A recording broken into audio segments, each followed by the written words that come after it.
I've transitioned now to academia, but I still like to spend my time outside of that and within the institution, working on these areas and working on these topics. So seniors and housing and so on are very near and dear to me. So I'm glad to be here today to talk about how to protect yourselves as your community, as well as being able to share this information broader, because it affects everybody. Seniors are particularly vulnerable, so we'll talk about that and why, and then we'll spend our time discussing through some scenarios of the best ways and best practices, that's a hot term, but best practices for addressing particular scams and how to protect yourself. So I don't know if I should go ahead and get started or. Yeah, go right ahead. I Okay, think now's okay. the time to share your screen. Okay, great. I'm going to share my screen and we'll go from there. If there are any questions throughout, feel free to just put them in the chat or jump in, unmute yourself, and then, jump in. I'll leave some time at the end for Q&A as well. So you can hold your question to then if you want. Otherwise, I don't mind answering questions as we go along. All right. Okay, so I believe everyone can see the PowerPoint presentation, so I'm going to start it from the beginning. Okay. So our learning goals for today are to identify a fraud, from there learning how to protect yourself, and then sharing what resources are available and how you locate them if you are in fact a victim of fraud, or you want to report a fraud that you've experienced or that someone else has experienced, what's available and what's out there. How to identify a fraud? Well, the first thing is knowing what the what, and we're going to go through kind of a what, when, how breakdown before we get into the scenarios, just for introduction's sake. The what is to take advantage of you for their benefit. So there are a number of people, and you all aren't new to this, that want to take advantage of a situation. The bad part about it, particularly for seniors, is when something like this occurs, there's less opportunity to recover. Likely seniors are retired, or aren't working as much, and there's just less time to get your savings back or recover any of the monies that you've lost as a result of, or property as a result of, a fraud. When 65 and older, that's usually the target. Sometimes it's 55 and older, but primarily 65 and older.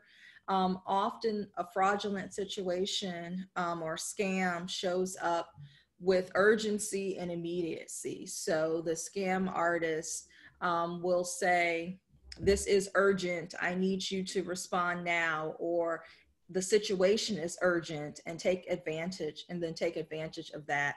Of you because of that. The where. It happens in person, it happens over the phone, it happens online, and sometimes in the mail. In person may be someone coming to your door and knocking on your door. Oftentimes it's unexpected. The same thing with over the phone or online. The why. Senior populations generally don't seek advice a lot of times. You're comfortable in what you know.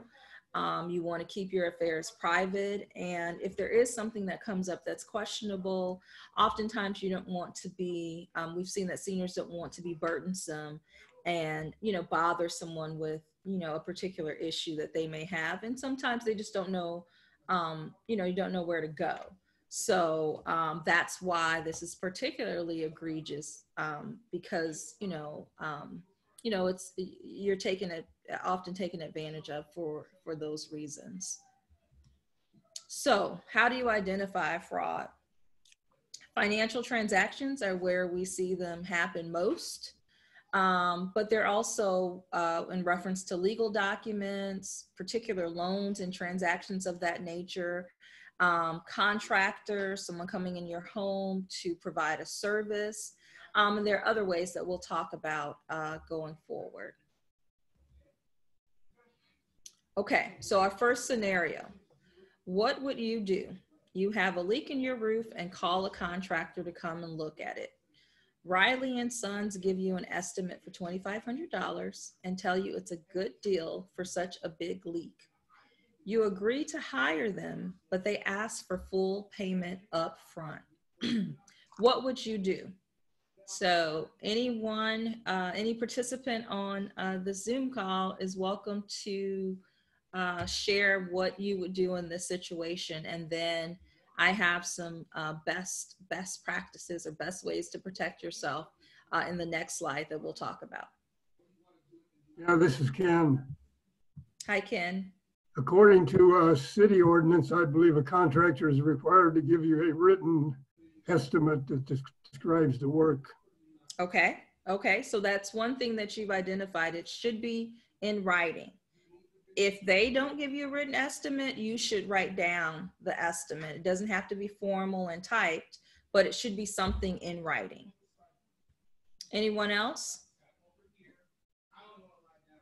Yes, I would get an estimate from another company. I would also check the references. I do basic check, like how long have they been in business, and I do an independent check just from the internet. You can do that. Okay. And, okay. If there's any complaints about them, and to see if they're really a stable company. Right. So two key points that you raised. One, cross-reference both with another estimate to see if that's in the ballpark of where it should be. Because many times we have no idea how much it is to fix a roof. My basement just flooded and I had no idea what it costs for cleaning and restoration and so on. So we had to get a couple of estimates. The other thing is check the business's references. You can go online to figure that out, to see, have there been complaints? Are they a reputable business? Do they actually have any kind of online presence? Do they have an address? And so on, just to make sure that you're doing your research. Can I say something? I'm sorry, what? Whether or not they have liability insurance. Sure, if you can find that information. So the first thing is do your research, and that's already been talked about. So you guys are a group that knows what's going on and how to go about that process. But it can be online. It can be talking to friends to say, hey, have you heard of this business, or have you done business with this particular vendor, and get more information. The other thing you want to make sure to do can I say something too? Sure, go ahead. Go ahead, Gloria. I wanted to say it's funny, but I attended our board meeting for our co-op for about 3 hours last night because we're having our roof repaired. And one thing that came up was a guarantee on the roof. We're getting a 20-year guarantee. One company is offering a 20-year guarantee. Mm-hmm. And when they're repairing it, also there may come up other things that need to be repaired. So they wanted to have a list of what other things could come up and the estimate of how much that might cost too. Okay. Well, that is good. Anything in reference to that, or any changes to kind of the original agreement or the original scope of what the work should be, should also be in writing. So you want to make sure that you have that information as you go forward with the process of getting the roof. Make sure you have a written agreement, as I said, with the contact information. So sometimes vendors, it's unfortunate, but sometimes people don't get further information. So you want to make sure that you have the contact information for the company. That means the name of the company, the address of the company, phone number of the company. If they have a web presence, an email address or a website. And then you want to check the terms of the work to make sure that what they said they were going to do is in writing and consistent with your understanding of what they're going to do. And then one of the other things that's really important is often there is a deposit or a payment up front or something for materials or something of that nature. So you want to make sure that you don't pay the full amount up front. We say a 1/3 up front at most, half if that is the negotiation, but definitely not the whole amount. We've seen scenarios where that's happened and the vendor has taken off and all of the money for the repair or the service has been taken. So you want to make sure that you negotiate to not pay the full amount up front until the service is completed. Yes, and of course I would add, probably you would too, be sure to inspect the job when it's done. Sure. Before paying the full amount at the end. Yeah. So that goes back to kind of the research component. You want to make sure you research before, you want to make sure you research on the back end. But also after, because they could be very reputable, but the workman didn't complete something or yes, there's some failure there. Mm-hmm. Yeah, so it's important to be engaged throughout the process from beginning to end. And then they respect you more if you are going to have any other work done with that company. They'll respect you that you know something about the job and about the work. Okay, that is a good point to keep in mind on the back end. Okay, so we're going to go on to our next scenario. What would you do? Your cousin Louise sends you an email that states, "I am in desperate need of your help. I am stranded in Jamaica and I have lost my wallet. I'm not able to get back home. Please send money to me right away at the below address." I know the answer to that one. What would you do? You do not answer it. Delete it immediately from your screen. Yep. This actually happened to me. People were calling me because it was the Philippines though. They were getting this email from my email. And even when I went to work, my boss called me out from his office and said, "Where are you, Kathleen?" And I said, I'm in the office next to you. It was horrible. I was very embarrassed because I didn't know that this happened a lot. Yes, so, it happens often. Since then, primarily through email, but sometimes something is mailed to you.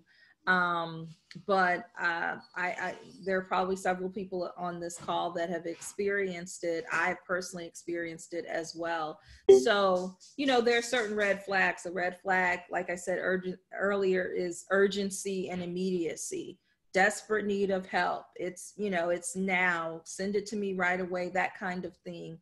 As well as, the fact that, why is the relative reaching out to you in this manner for, a particular situation like this? Any other thoughts or comments in reference to this?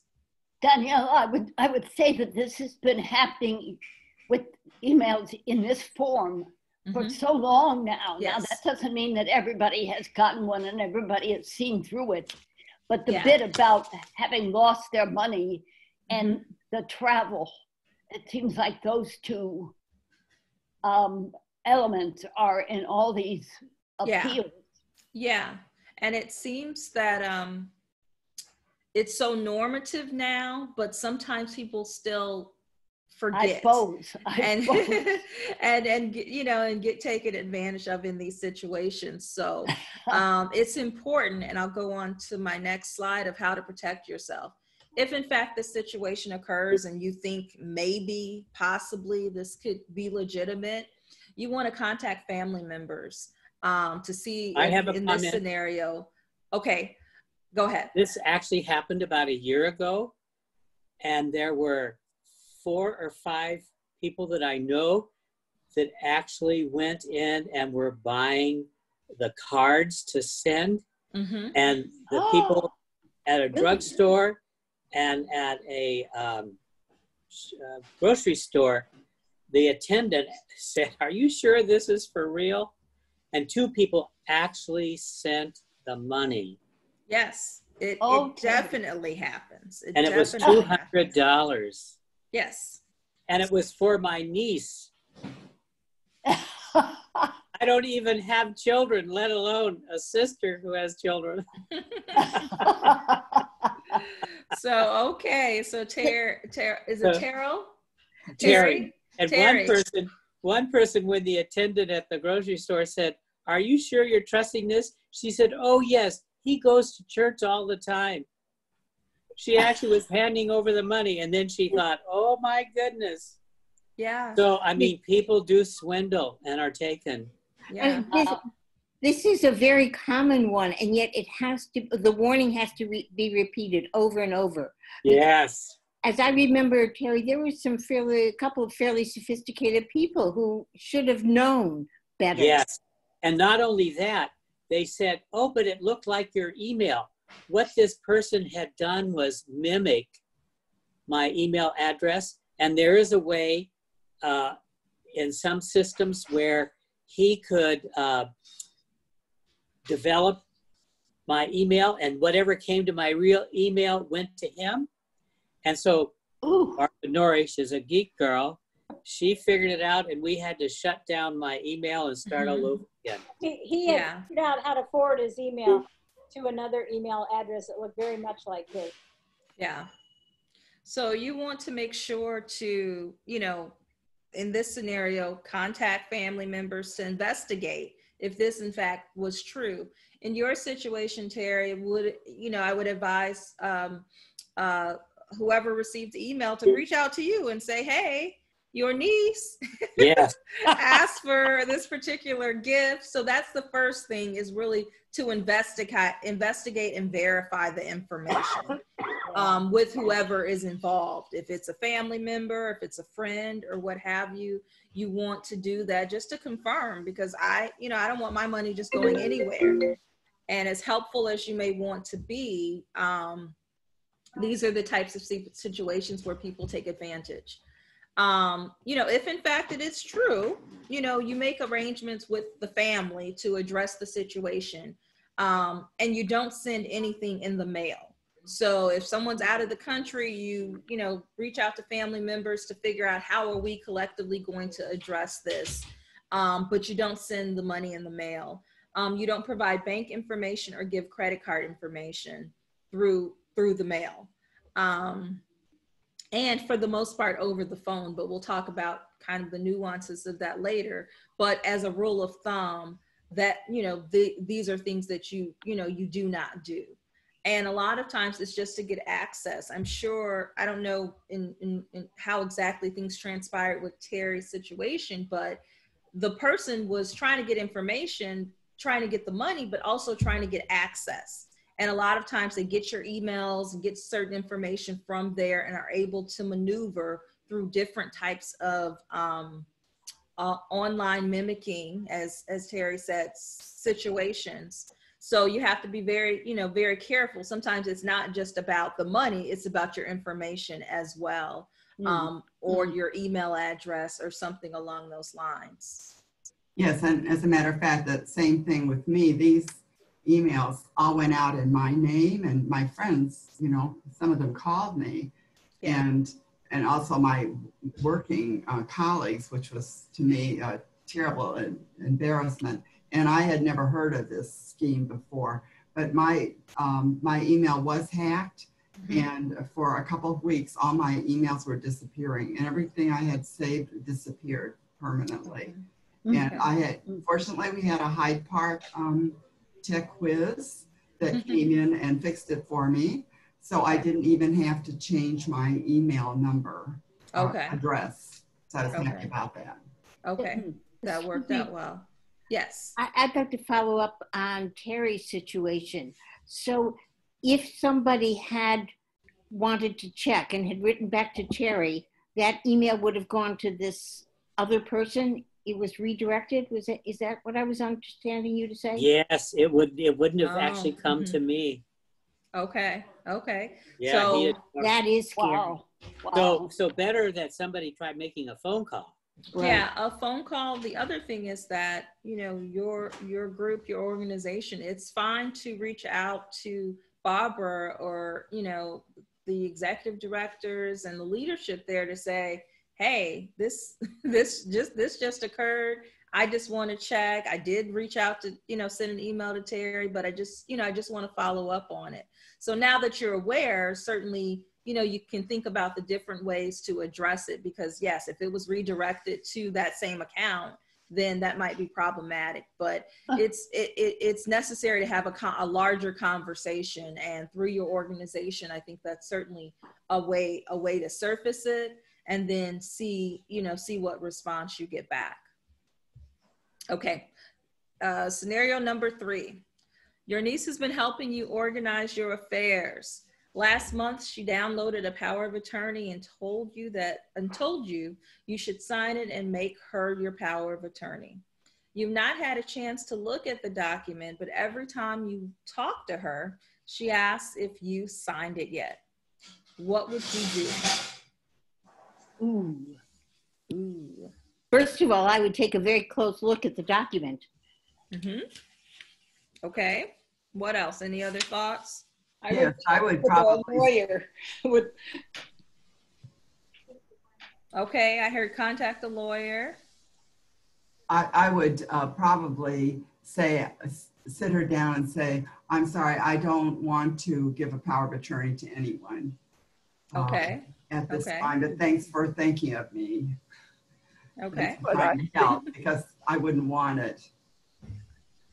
Okay. I think I'd call my sister, who would be her mother, and try to find out if she's gone into this professionally. That niece is a lawyer of mine. Anyway, try to get a little more information about why this might be happening. Okay. Okay. Anyone else? I'm wondering, the niece was helping, but does this person really need a power of attorney? Can they manage their own affairs pretty much? Right. So all of those are good points and good questions. Sometimes the reason this scenario is important is because sometimes it's not an outside person or an outside scammer. Sometimes it is family. Sometimes it is people that you are close to. So then the red flags don't go off as much or at all, because this is a family member that has been working with you and helping you to do things and so on. So that's one of the important values of this scenario, is understanding that it's not always someone outside of your circle that's coming in to do something. And you have to be just as watchful. So yes, some of the same ways in which you protect yourself apply. Research. Could I yes. This is Sophia. I had personal experience with this, and I think many times a scamming takes place right in your own family, very close family members. So I would be skeptical, first of all, with my personal experience, of this niece being so overly anxious to be my power of attorney in the first place. Absolutely. Well, that's one of the things that stands out is, it's one thing to say, here are the documents, review them, but every conversation, did you sign it? Did you sign it? Did you look at it? Did you look at it? That's the kind of pressure, immediacy, that kind of push. And sometimes under that kind of pressure, poor decisions are made. And, you're more susceptible because you're just like, well, this is my niece and, sure, I'll go ahead and sign it. Or, you just do it in passing, not really thinking about the ramifications or the impact, right? And I wouldn't drink any tea she prepared. Yeah, could I also add, I think it's extremely important that we take care of this kind of paperwork while we're still, as we say in the South, in our right thinking mind. Yes. Because that's exactly when a family member or any person will take advantage of you if they think you have any signs of dementia. So it's very important to get, and I don't think it necessarily has to be a family that you leave with the power of certain things. I think that sometimes it can be a very good friend that you can leave in charge. Sure.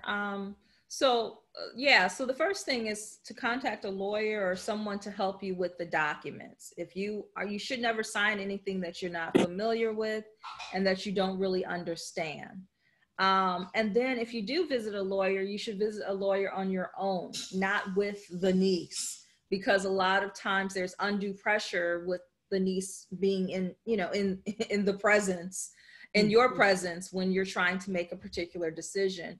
Most lawyers should, my practice is to talk to the individual on their own, even if they say, well, it's okay that she stays or what have you. I want to be able to better understand the person's capacity and what their wishes are without that extra influence.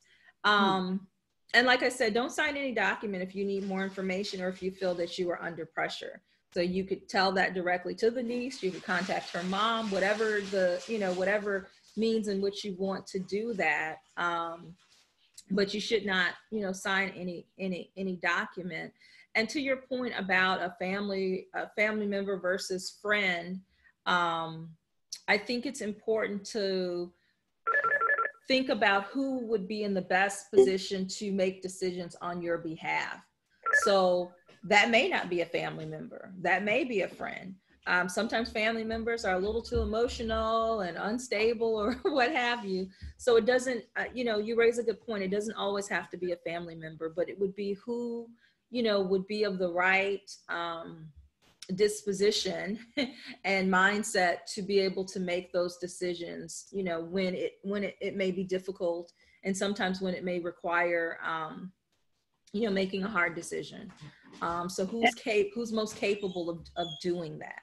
Not who's closest to you.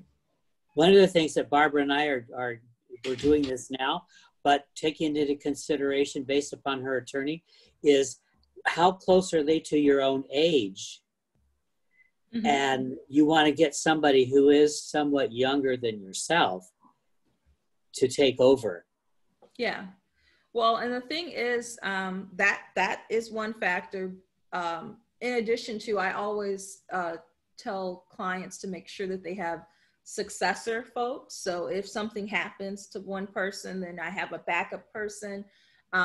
So that's important too, to keep in mind, so that it's not just on one person. If they're closer to your age and something happens to them, then there is someone else that you have in place. But that's a factor to consider, Terry. Okay, so we're gonna move on. Scenario number 4. What would you do? Your phone rings and you answer. The person on the other end tells you that they are a representative from Medicare and want to verify your benefits. The representative then asks for your social security number. What would you do? Okay, I've had this phone call and I hang up. You hang up. Okay, good. Okay. That is quick and to the point. We have caller ID on all of our phones. Okay. So if I don't recognize the number or it's not in my contact book, I don't answer the phone. Okay. Okay, good. Okay, I figure if they want me, they'll leave a message. Right. Sometimes, yeah, they'll leave a message. So the thing is that Medicare or the Social Security Administration or who else do we have? The IRS, all of those entities can sometimes be intimidating.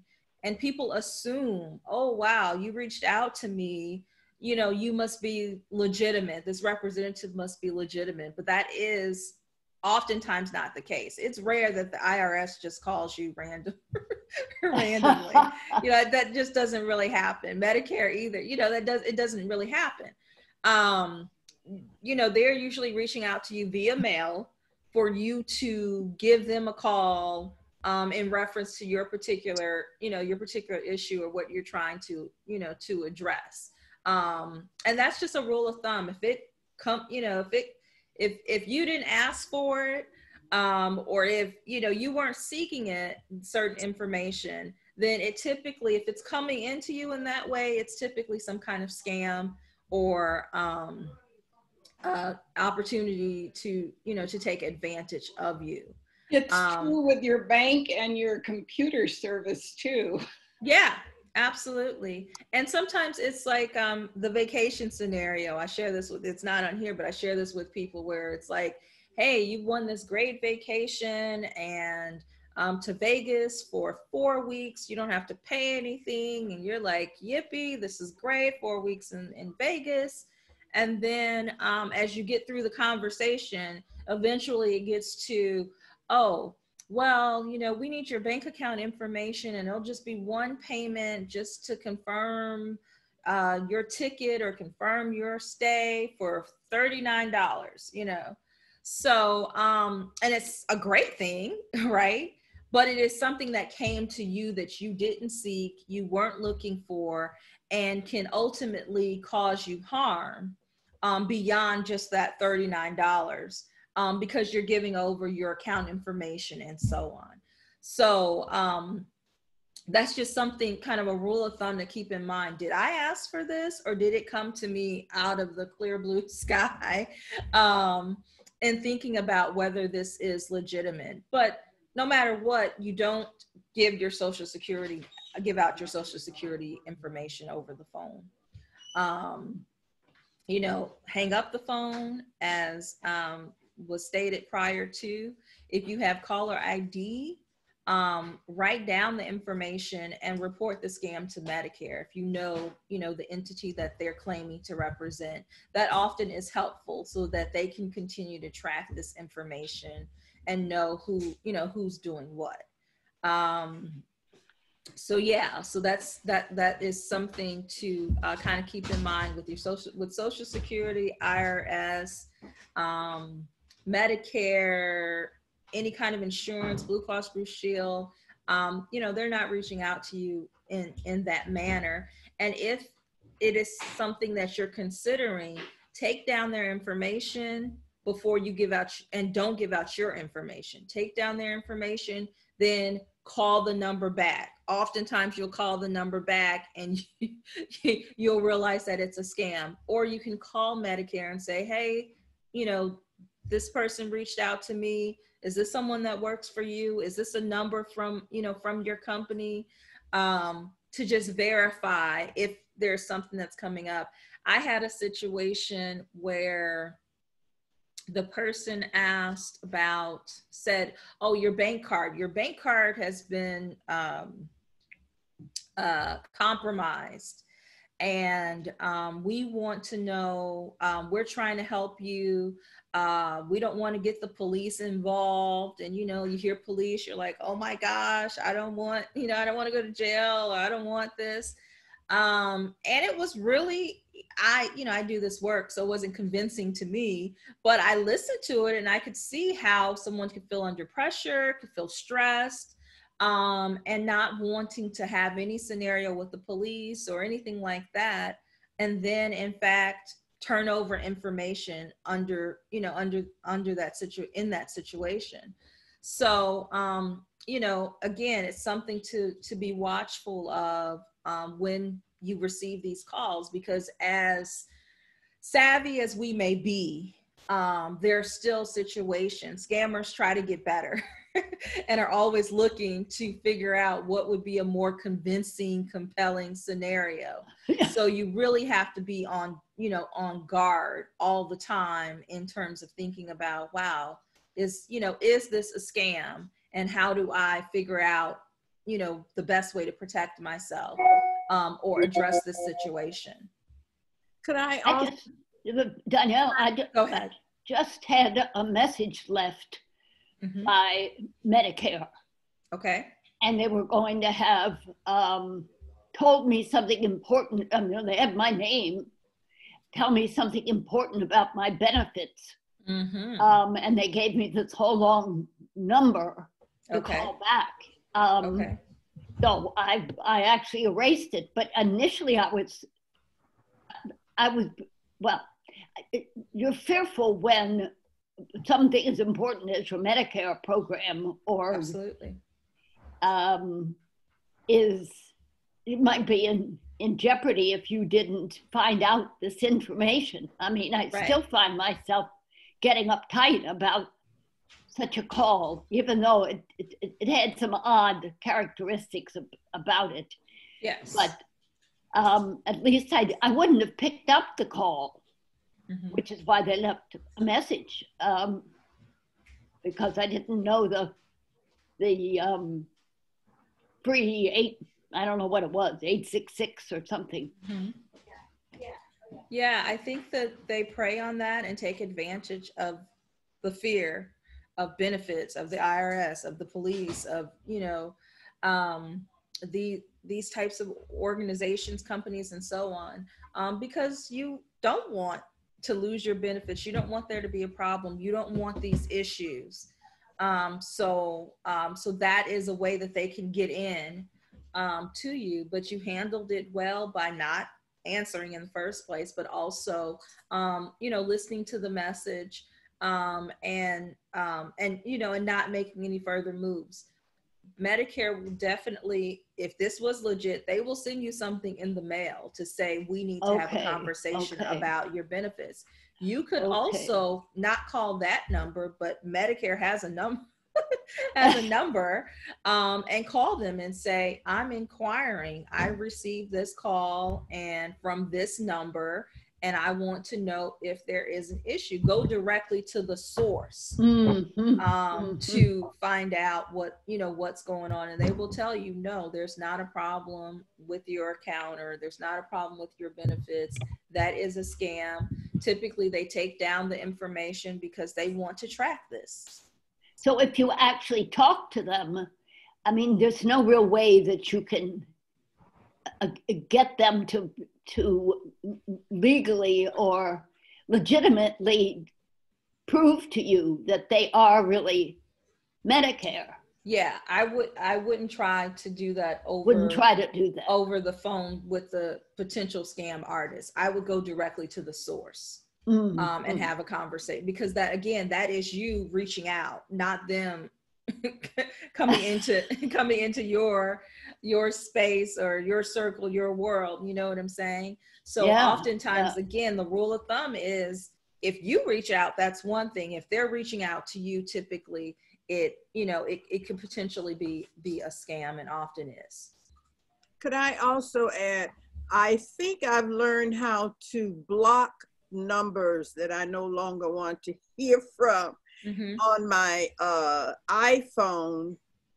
But I think, you know, the folk out here now know how to just call from a different number. So it doesn't mean that I'm not going to get another call and have to block it, but I have learned how to block those calls from people trying to sell me some kind of maintenance for my old car.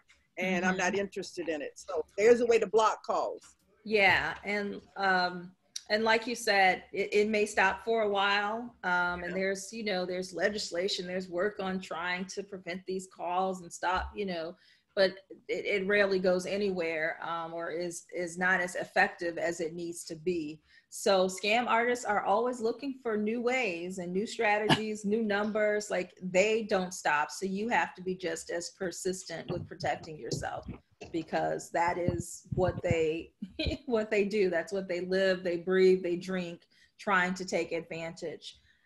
So you have to be as persistent in trying to protect yourself. This is Ken. Okay. I just had a thought. The people that do these calls have probably made hundreds of calls, and they learn a lot about how people react and how they learn to craft their approach to fit people's emotions. They probably become very crafty at this. Absolutely. I mean, it is a skill that they're constantly honing and working on in order to, you know, take advantage of people, you know, and it's far reaching. So, again, you just have to continue to be diligent on your end and try to do your best. I'm going to talk briefly, because I'm running out of time, a little bit about car loans and titles and payday loans, because I want to get to talking about certain scams that are arising with COVID-19, because this has opened up a whole new can of worms and opportunities for those that are looking to take advantage. So, quickly on car loans and titles, just be very careful about,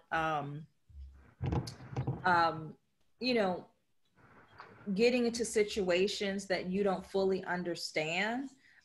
If you fail to pay a loan, or if you put your title up, your vehicle can be taken, your credit will be affected. So those are things that are legal practices that people don't realize. Oh, this can affect me. I can, my vehicle can actually be taken if I give up my title. And then the short version of payday loans is try your best to stay away from them.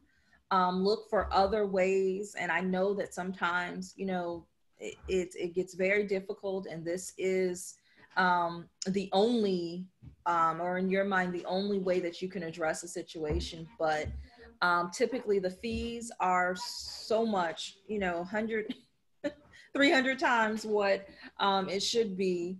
And they're very hard to negotiate or get out of in any manner. And I see people come, I've had people come and say, this is what happened. It was only $500. It was only $1,000. And now I have to pay, so much more.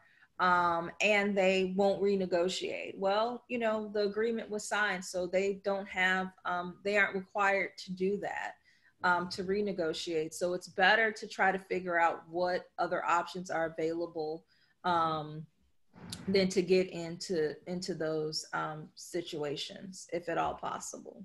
And if you do, make sure that you read the agreement fully and you are very clear about the terms, and you stick to the payment schedule, or when the title is, if it's your vehicle title, you make sure to follow through on what is necessary to get your title back, when, at the end of the loan, or so on. Okay, so COVID-19 scams. There's a lot happening. Unfortunately, it's heartbreaking that in the midst of a pandemic and, a virus that is affecting so many people in different ways, that scam artists would come up with different ways to take advantage of the situation. But it is happening. I'm going to go over the types of scams relatively quickly, but then I want to get to the tips, which I'll spend more time on. So there's all kinds of folks in phishing and supply scams who are trying to impersonate medical and health organizations and businesses. There's scams around stimulus checks and economic relief scams, where they're asking you to pay certain fees and do certain things in order to get your stimulus check. There are charity scams. So if you want to make particular donations and support organizations that are helping the community right now. There are provider scams. So medical providers that are, or pretend medical providers that are, talking about vaccines and cures and so on, and asking you to pay money related to that. There are bank scams that are happening, and different types of investments in terms of like research reports that you can invest in to help support the research on this, on this virus. So it's a range of things, but more importantly, how do you protect yourself now that you know that there are certain scams that are just, it's not necessarily new scams, but the way in which they're maneuvering these scams related to the COVID-19. So the first one is to watch out for phishing scams. And like I said before, impersonating medical providers or healthcare businesses in order to, this is happening, I'm sorry, via text, email, phone calls, and websites, and tricks users into disclosing private information or private account information. Do not click on links or any attachments or pop-up screens from sources that you are not familiar with, and never give your password, your account number, or PIN to anyone. That falls under the category of phishing scam. So that's something you should watch out for. The second one is offers for COVID-19 vaccine, cure, or treatment. And I've seen these also say something about early access. So you can be one of the first to have an opportunity. There is no vaccine, there is no cure, and doctors are all over the place in terms of treatment. You know, there's still so much unknown about this, this disease, this virus. So, you know, anyone that offers that there is a vaccine or cure or treatment, that is, you know, a scam. It's just not, we aren't there yet. And you would want to have conversations with medical providers, legitimate medical providers in reference to that. Any medical breakthrough will not be first reported through an unsolicited email or some kind of online ad. So that is not where you are going to hear it first. Okay. Rely on official sources for the most up-to-date information on COVID-19. So, you know, that goes with that, you know, that works hand in hand with number 2. You know, visit websites from the Centers for Disease Control and Prevention and your state's health department to keep track of the latest developments. That's where you will get, you know, the most accurate information at this point. And, you know, there's all kinds of questions about what's coming out and what's being shared, but ultimately, you know, through an email or through an unsolicited ad, that is not the source. And, you know, at this point, the CDC and the state health officials are, you know, where we're getting the most up-to-date information. In terms of your money, remember that the safest place for your money is in the bank. Oftentimes these kinds of situations, you know, heighten your concerns financially, but the bank at this point is the safest way to you know, to store your money. It's physically secure and federally insured. When you deposit your money at a bank, you know that the funds are secure and that they are there and insured by the government. You don't have the same level of protection outside of the banking system. So, you know, you just want to keep that in mind. It bears repeating, stimulus checks and things of that nature, you shouldn't be paying any fees related to that in order to get it. So that, you know, is a scam that is happening right now. So make sure that, you know, you aren't paying any money to get the check that you should, you know, if you if you are expecting to receive a check, there's no outside any fees or charges related to that. Charity, do some research before making a donation. There's a lot of charities that are popping up right now related to supporting and helping communities that are hardest hit, but just helping people in general, you know, deal with the different aspects of, you know, and fallout of this virus. So be careful. Again, do your research. Make sure you're finding, you know, that this is a reputable nonprofit or organization that you're looking to, where you're looking to make your donation. Be wary of any business, charity, or individual requesting COVID-19 related payments or donations in cash. Cash is always concerning because you can't track it. But cash by wire transfer, by gift card, or through the mail. So it falls into all of the categories that concern us for other types of scams. This is COVID-19 related. Okay. All right, let's go to the next set. So keep your computers and mobile devices up to date. You know, it doesn't hurt to change your passwords from time to time on your devices, because again, these same scam artists are trying to take advantage of this scenario. Using the latest security software, web browser, and operating system is the best defense against viruses, malware, any of those things that will make you susceptible to your information being taken and any online threats. Turn on updates to your computer and your mobile device and get those updates, because they are, you know, the purpose of them is to protect you from any kind of online threats. Recognize and avoid bogus website links. So, you know, it's easier said than done. But again, if there's some kind of link, click on this link, or, you know, what have you. Be very wary of doing that without doing some further research. Change your security settings to enable multi-factor authentication for accounts that support it. So, you know, if there's any kind of verification via text or via code, make sure that you're able to do that with, you know, certain things you purchase or you buy. Oftentimes to get onto their sites, you'll need a particular code, and that code will come to you via text message. So you want to make sure that you have a way to authenticate that through your phone or through your computer.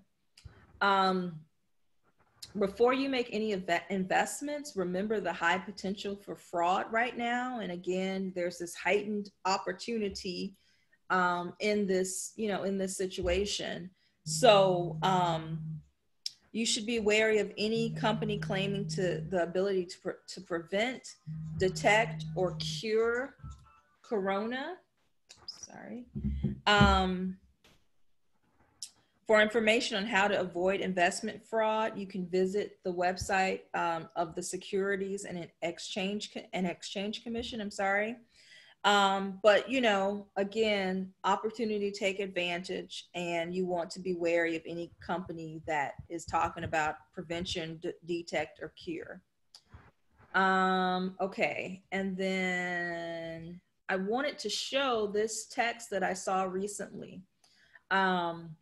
Someone who came in contact with you tested positive or has shown symptoms for COVID-19 and recommends you self-isolate and get tested. More at, and here's a link down there. That link you should not click on. So this is yet another way that they're trying to, scam artists are trying to take advantage of you. When you click on that link, then that triggers their ability to get your information. So you have to be very careful. And I wanted to show you a visual because we can talk about it, but this is one of the links that you would have to verify and try to see if this is something that is legitimate or not. Again, it's coming to you from the outside, and it's not through any kind of medical provider that that you're in contact with. So, you know, this would not happen, or at least this is not the way that someone would, a legitimate medical provider would reach out to you, right? But you see this via text and you're like, oh my gosh, I may have come in contact. You know, this virus is killing people. Oh my, so that heightened sense, that fear will make you do something that you ordinarily would not do. And then you click on the link and, they have access to all kinds of information as a result of that. So don't click on any links. If you think that this might be legitimate, reach out to your medical provider and say, hey, I have this concern. This is information that I received. What next steps should I take? But do not click on the link. And this was caught by, I forget which police department, but they posted and shared this information so that we could be aware. Yes. I have a question. There's sort of a renewed effort and a hiring of a lot of people to do contact tracing. How can we verify which is legitimate and which isn't? Because it seems like there's going to be a lot more of this, and there needs to be a lot more of this. Sure. So yes, it is important that efforts to trace are increased. But I think that if you get a message like this, don't click on the link. And if you're interested in being hired to do this kind of work, or you want to explore it, I would go to the state health officials to their website, or reach out to them to find out, are you partnering with this organization? Are you working with this organization? It might be countywide. So, you know, Preckwinkle's office, to find out, you know, what's going on, because none of these groups who are doing the tracking or the tracing are doing them in isolation. They're doing them as part of a collective public health effort. So, you know, that's what I would say. And all are able to now reach out to me if something comes up, or, you know, share it with Barbara, and I can, you know, forward it on, or she can forward it on to me, and we can have conversations about, you know, what's the best way to address it. Okay, I believe that I am over time, and I do apologize, just by a few minutes. So we're wrapping up. It goes without saying, but these are, you know, the tidbits. If you don't take anything else from this, is do your research. You know, be diligent, be persistent about finding out if, you know, if these things are legitimate. Don't send money in the mail or provide financial information.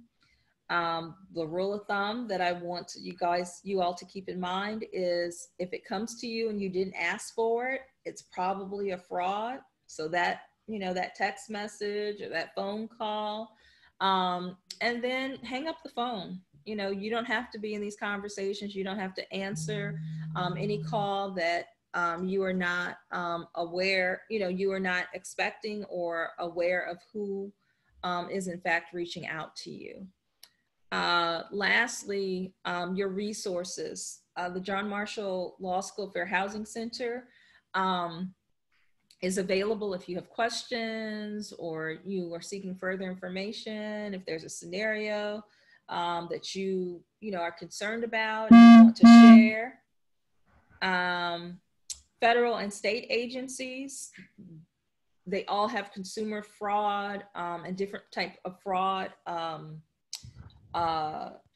departments. So you can reach out to them and report a particular fraud, report a particular issue, or if you've experienced it, you can reach out to them. Senior centers and organizations, share with the leadership or any of the representatives who can then direct you or share that information, so that you can get feedback, or you can get the support that you need to address the situation. So, you know, if anything comes up, you're not by yourself. There are people that are willing to help, and resources that are available for you. So that is my time. Are there any questions?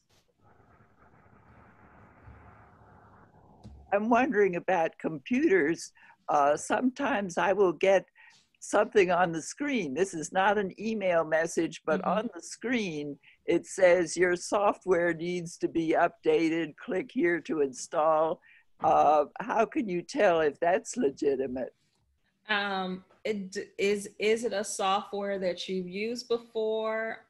Sometimes, if you know, you can take that information and just really try to figure out if your system needs to be updated. But I wouldn't click on it. I always say, don't click. Don't click on it. Don't open it, and do some investigation.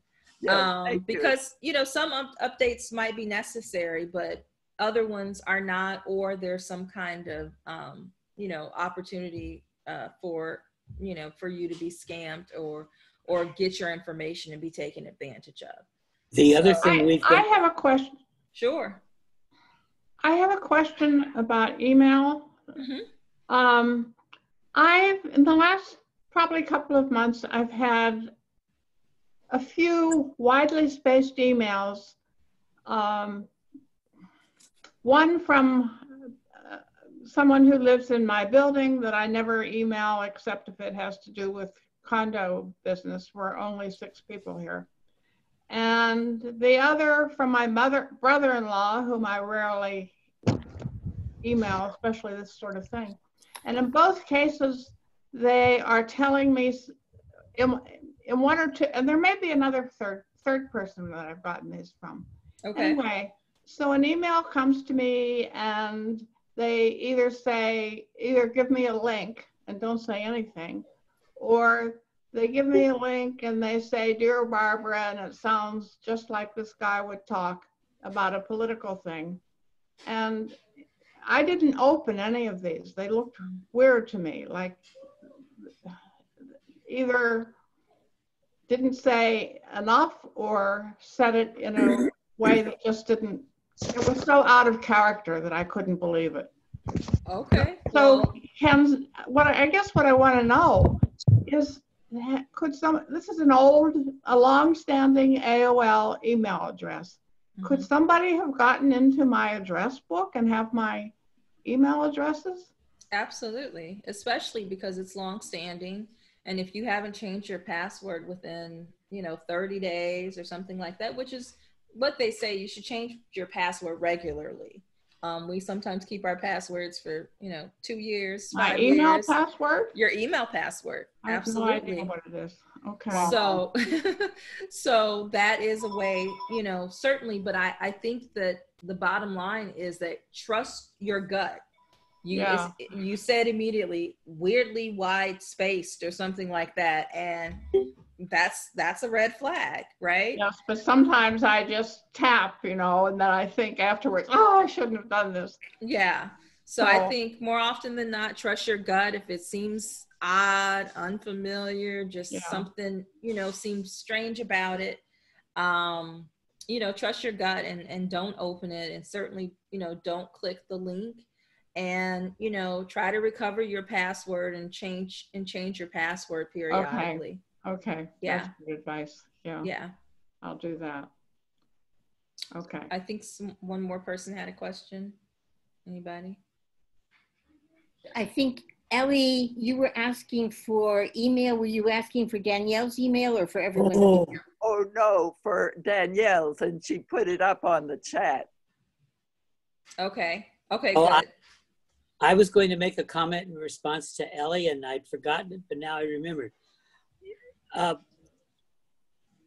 Barbara Noyes is our geek girl. Anyway, so when I've asked her this, she said, well, maybe you want to call the company or your provider to find out if that's a real email from them, and they'll tell you, oh no, we don't do that. Mm-hmm.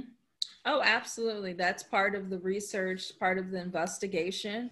To make sure. I mean, not everything is a fraud or a scam, but the only way that you'll really know is, if you explore it and not explore it through responding, explore it through researching and investigating. This is Barbara. One thing I would say too about the computer updates, if you're an Apple user, they will send you, if you set it up in your system preferences, they will send you notices that there's software updates. And if you've set it up on your computer to do that in your system preferences, you can be pretty confident that the way it comes across, it's from Apple. And if you have questions about that, I'm sure there's some of the folks at the Tech Savvy group that could go over that with you, or I can go over it with you on a one-on-one, but I'm a long-time Apple user, and I kind of like that feature because any of the apps that I have installed that I've downloaded from the Apple App Store and the system apps are up. Apple will notify you if you set it up that way that an update is available. And as Danielle said, keeping your computer up to date is really important because a lot of times the update fixes security flaws in the software. Right. Mm-hmm. Absolutely. Right, any other questions? I was just going to say that I'm hearing on these updates we get daily from the mayor and the governor that they will be making phone calls for these contact tracing scenarios. But I still say a good plan is to don't answer the phone. If it's legitimate, they'll leave you a message. So there's no need to answer the phone. And I found that always works. If you miss a really important phone call, trust me, you will find out another way. So I don't answer the phone. And if a contact tracer were trying to reach me, I'm sure they would identify themselves, give me a callback number, and so forth. I would also say one of the things that I've tried to make sure Terry does is when you get a suspicious looking email, if you hover your cursor over the sender's name, like I got one the other day and it was Netflix telling me that they couldn't bill my account. And I almost got fooled into clicking on the link because I'd recently had a credit card frauded and I wasn't sure I'd changed all of the recurring charges to that credit card. And then it dawned on me, Barbara, you didn't follow your own advice. Hover over the Netflix. It said from Netflix. It was not from Netflix. And that's a dead giveaway. If the email sender, and same with someone who you think is a relative, it still could be somebody impersonating their name, but with a weird string of numbers after their name instead of like @gmail.com or something like that. So hovering over the sender of an email with your cursor can often clue you in as to whether it's a legitimate email or somebody's out to get you. I'm glad you mentioned that. So Barbara, That's a good point. in the situation where Terry's email was hacked, if you had hovered over that sender email, would that have revealed that it was not his real one? Well, it would, but it was, this person was very clever. He changed the domain from Terry's usual email domain, which is sbcglobal.net, to Gmail, and kept the first part of it the same. And so it was very subtle change, and it was going in and stop having emails forwarded and changing his password, which we did right away. Anytime I feel like I've had something funky happen on somebody I regularly visit online, I will go in and change my password. Yep. Because that's the best protection is just to, and then that Netflix thing, I thought, I'm going to go in and change my Netflix password just in case somebody's trying to get into my Netflix account. Yeah, that's a good rule of thumb. Yeah, what happened to Terry was very clever, and there was a member called the office and alerted me to it. So as you mentioned, Danielle, don't hesitate to call the office if you see something that's funny or you're wondering if it's legit or not. Yeah, because they knew Michelle might have an idea of whether this was legit or not. Yeah. Yeah. I have a question. Sure. We didn't talk about Facebook. Some people have a lot of information there, and others have practically nothing. I'm wondering, how dangerous is it to have information out on Facebook? Do you know? Sure. You have Facebook any advice? is kind of open, and Facebook is hacked all the time. So I'm of the opinion less is more. You certainly shouldn't have any of your critical information like social security number or address or, any information like that. If you want to tell a story or share an event or something like that, then I think that's fine. But no identifying information beyond, your whatever your screen name is, your name is on, on Facebook. But I wouldn't put any other important or critical information on social media, period. So I don't know how many of you all are on Instagram. I know you guys look like a Snapchat group. But I wouldn't put any important information or critical information that could be used on any social media. So would this go like for things like where you went to school and your birth date and things like that? I think they do so many birthdays on Facebook. But, that is identifying information. So I may not put my birth date on Facebook. Where you went to school, I mean, there's less that comes up, less scams related to that. But sometimes if there's some kind of packaging, if you receive an email that has, oh, it's your birthday, and you know, it was great seeing you after so many years of college, and they have your college information, you know, they can pull that stuff kind of together. If they're trying to take advantage of you, you know, I don't see that collectively as often, but it certainly is possible. So the more you have out there, the more access and opportunities. But again, I wouldn't put any of the information that's tied to accounts, that's tied to my, you know, my important documents and information like that. None of that should be on Facebook or social media. Thank you so much, Danielle, for this presentation.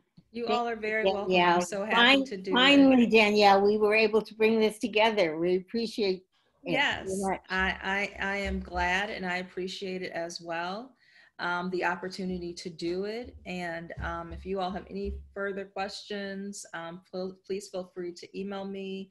If anything comes up, I mean, honestly, you know, don't hesitate to shoot me an email or give me a call and let me know what's going on. And I'm happy to discuss it, you know, help with the situation, or provide resources that will be better at addressing it.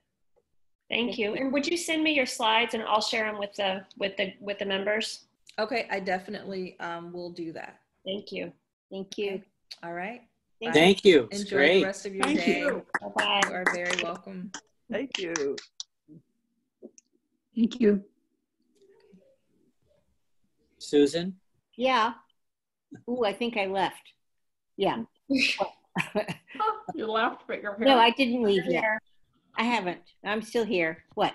With your question about scamming? Yeah. Or contact,